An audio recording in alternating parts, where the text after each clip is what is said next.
Right, mure Zimbabwe, like a day, I think it's yesterday, takaripota nyaya inosuwisa zvikuru yemaZimbabweans akarekrutwa kuarmy yeRussia kuti vagwisane neUkraine.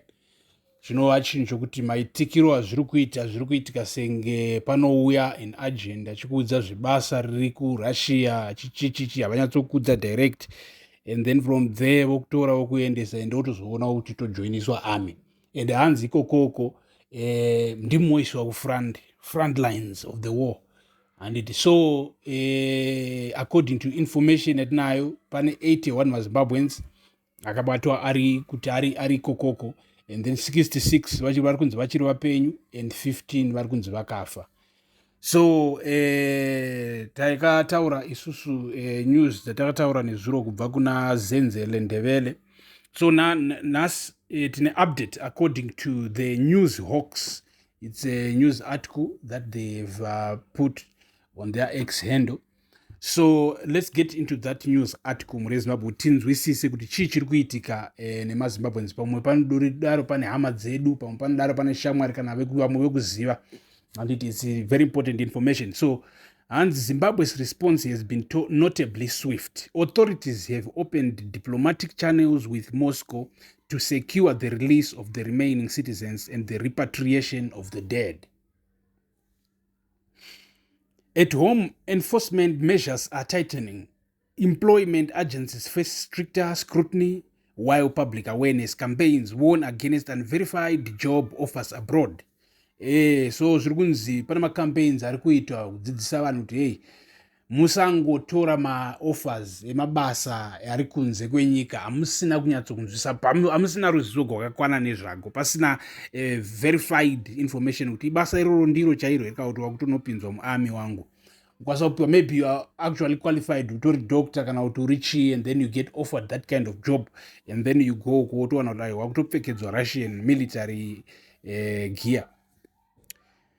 This is not voluntary enlistment. So, officials have been blunt in their assessment. This is not voluntary enlistment.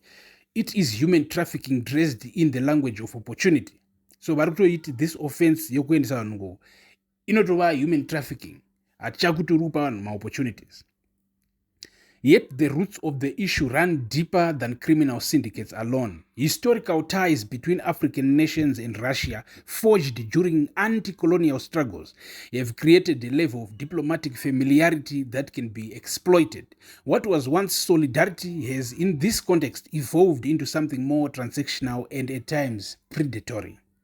So problem ndezviri kunzi ma-Africans, especially many African countries, because remember asi maZimbabweans oga akarekrutwa ku South Africa vaitochema a couple of months or weeks ago, I think it's a couple months, 2-3 months, pakabuda kira nyaya yekuti South Africa, pane ma-South Africans ari stuck kuhondo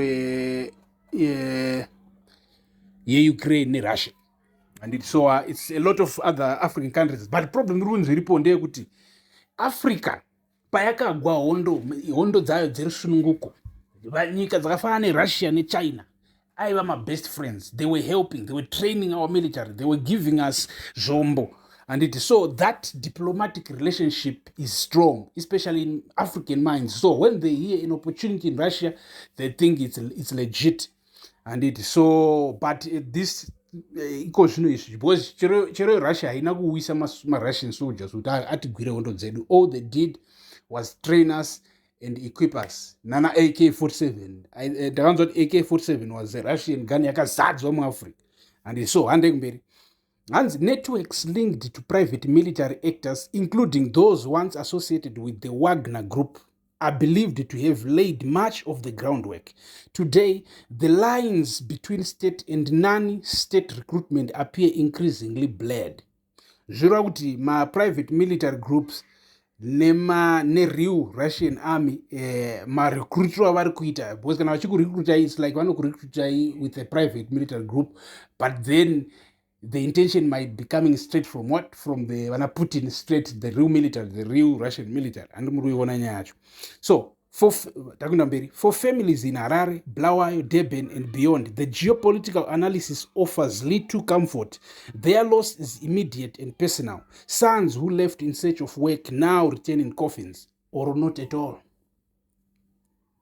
The evidence taken together is difficult to dismiss. Africa is not merely adjacent to this war, it is being drawn into it, one vulnerable recruit at a time. If there is a lesson in this unfolding tragedy, it is as stark as it is urgent. Economic desperation can be weaponized. Promises can become pathways to conflict. So according to the news hawks, there is a lot of African soldiers vari kugwa muhondo yeRussia neUkraine. And the main problem is actually economic desperation. Kuti vanhu vari kutambura. Just imagine iwe wakatosvikoka papa uri kunetsekana. Takazvitaura futi zuro. Uri kunetsekana, una basa, una chi, mukadzi ari papo, vana vari papo, hapatorina yekubata, and then mumwe munokudza kuti hande it's maybe for 6 months and opiwa kana 10,000, 15, 20,000. Unotobva ungoti but at least if they are telling you the truth, there is a risk, of course, kuti unondonofa because kunojoina hondo, and you agree to that, then under the law unofanira kutosungwa because hakuna nyika inotendera kuti chizvagwa chayo chinoita chimusoja kune imwe nyika, handiti. So it's like zvose zvitongoitika apa zvonetsa kujustify from any law angle, handiti. So achipedzisa hanzi, and without vigilance the distance between a job offer and a battlefield can collapse with devastating speed. For African governments, the challenge is no longer theoretical. It is immediate. Protect citizens, regulate recruiters, close the gaps that allow exploitation to flourish. Because in the calculus of this war, Africa's young men are becoming expendable units in a conflict far from home. And that is a price the continent cannot ill afford to keep paying.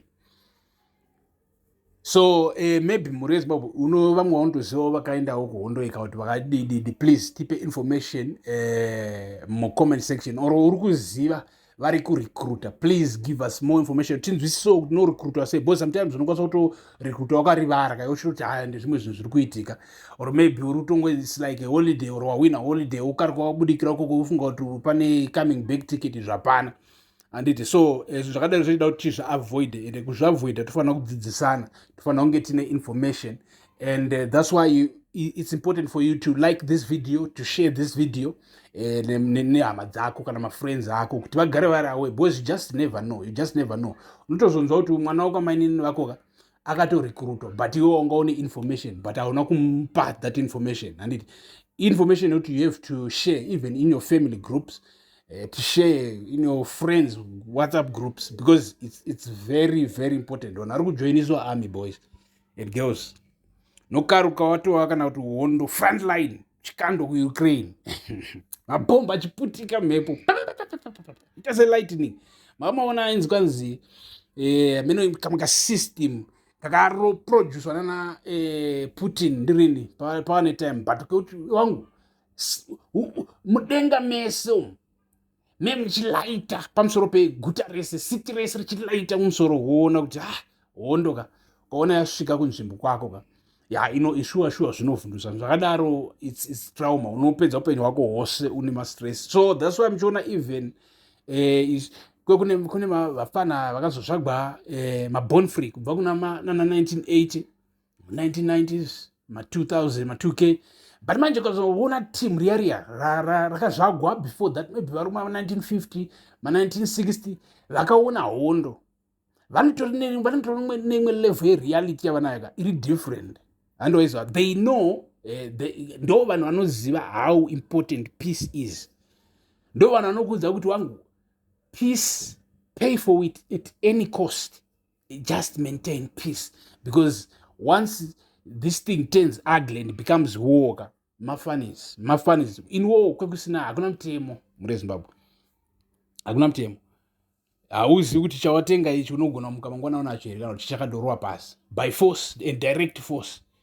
Soja anogona uya akati zvakati chichichi, chero magangsters anenge akubhola, because mapurisa asi kuzombovatsvaga kudisi, anenge akungoita zvaanoda. So mberi nepeace muri Zimbabwe, and also spread the message, teach the people so that vanhu vaavoide kutogwa muchiindiswa kunana Ukraine kuhondo, and it is necessary. So thank you for watching.